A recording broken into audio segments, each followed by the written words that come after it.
Bonjour. Dans cette présentation,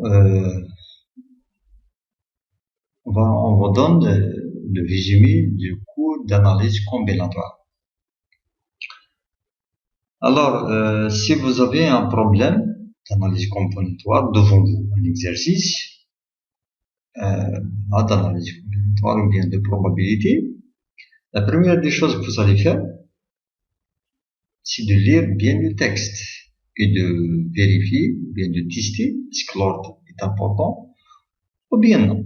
Alors, si l'ordre est important, c'est vérifié. Voilà, bien sûr, il y a des mots qui indiquent ça. Vous trouvez, par exemple, le mot successivement pour l'étirage, on tire successivement, voilà. Et pour les arrangements, voilà, on ordonne, on arrange en classe, par exemple, voilà, pour former un code d'accès à l'Internet ou bien le code des cartes monétaires, ou bien les ascenseurs, les clés en général, les clés numériques. Voilà. Dans ce cas, l'ordre est important parce que si on change l'ordre, une classe, un chiffre avant l'autre, c'est différent. Voilà, la clé elle change. Ou bien voilà, alors on distingue s'il y a l'ordre est vérifié. Il y en a les cas avec remise. Voilà, avec remise, ou bien il y a des répétitions des lettres ou bien des chiffres. Les mots qui indiquent ça, si par exemple on remet avec des tirages, ou bien on trouve les objets identiques, s'il s'agit des chiffres ou bien des lettres qui peuvent se répéter. Voilà. Alors dans ce cas, on applique les arrangements avec répétition qui sont donnés avec cette loi qui est notée alpha. Alpha NP égale N puissance P. Voilà la loi des arrangements avec répétition. Voilà. Il y en a, le P c'est le nombre d'objets tirés parmi le N objets qui existent. Voilà, maintenant les cas sont remises. Voilà, il n'y a pas de remise, il n'y a pas de répétition. On applique les arrangements sans répétition. Voilà, j'ai écrit ici arrangement sans remise mais sans répétition. Il y a bien des arrangements simples qui sont notés donnés par cette expression NP.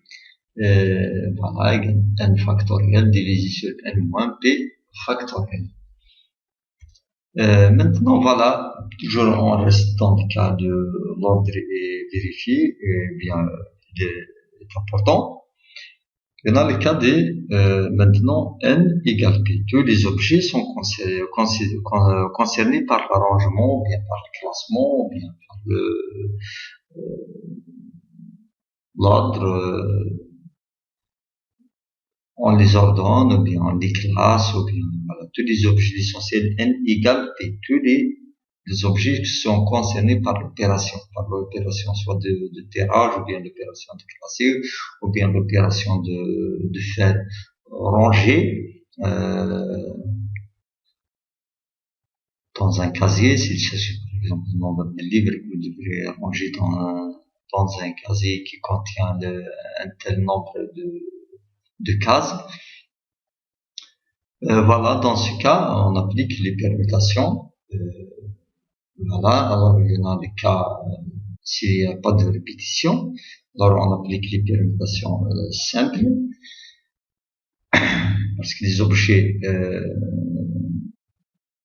ne sont pas identiques, sont complètement différents. Sont complètement différents, alors c'est des permutations sans répétition, bien c'est des permutations simples.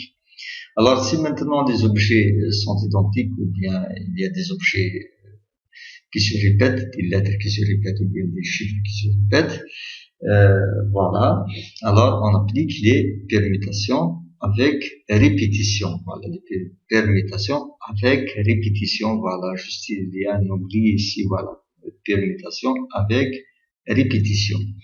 Voilà, cette expression, P, Ka cadre K jusqu'à Ki égale N factoriel divisé sur Ka fois Ka factoriel fois K2 factoriel jusqu'à Ki factoriel.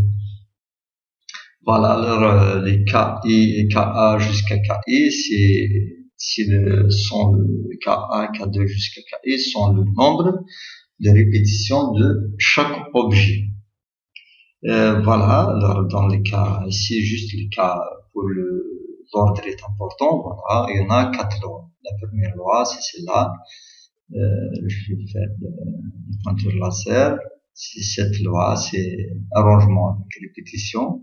Il y en a la deuxième loi, c'est le cas avec Louise, c'est l'arrangement sans répétition, voilà, si c'est sans répétition, voilà, il y en a des arrangements simples.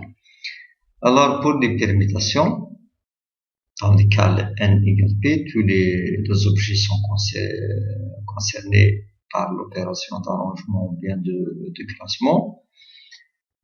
Voilà, il y en a des arrangements sans répétition, c'est pas permutation, je veux dire, permutation simple, Pn égale n factoriel. Alors, juste une remarque, ce P là, et celui-là sont différents. Celui-là, il est majuscule, il indique la première lettre de permutation.